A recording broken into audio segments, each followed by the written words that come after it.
In this video, we're going to look at calculating the molar mass of compounds and then calculating the percent composition of an element within those compounds. Recall that if you look at the periodic table, the numbers listed below each element refer to the mass of that element in grams. That is to say that beryllium, 1 mole of beryllium is equal to 9 grams. Or with carbon, 1 mole of carbon is equal to 12 grams. Remember as well that 1 mole is 6.022 times 10 to the 23rd things. So if you had 6.022 times 10 to the 23rd beryllium atoms, they would weigh 9 grams. 6.022 times 10 to the 23rd carbon atoms weigh 12 grams. To find the molar mass of a compound, we want to add up the moles of all the different elements in that compound. So for barium hydroxide, a single barium hydroxide will have 1 barium, 2 oxygen, and 2 hydrogen. 1 mole of barium hydroxide would have 1 mole of barium, 2 moles of oxygen, and 2 moles of hydrogen. Therefore, we can add up the molar masses of these different elements. Barium is 137.32 grams. Each oxygen is 16 grams.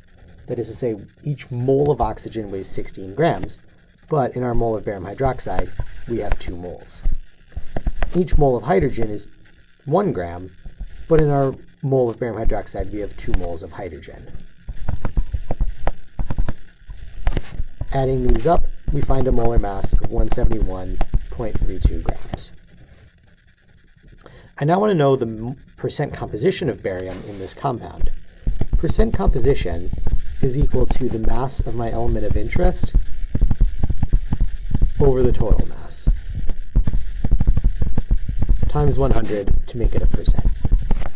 So in this case, my percent composition would be equal to 137.32 grams of barium over 171.32 grams total times 100.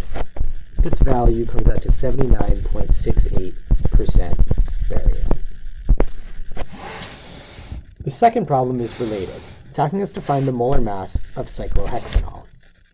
In 1 molecule of cyclohexanol, there's 6 carbons, 12 hydrogens, and 1 oxygen, which means in a mole of cyclohexanol, there's 6 moles of carbon, 12 moles of hydrogen, and 1 mole of oxygen.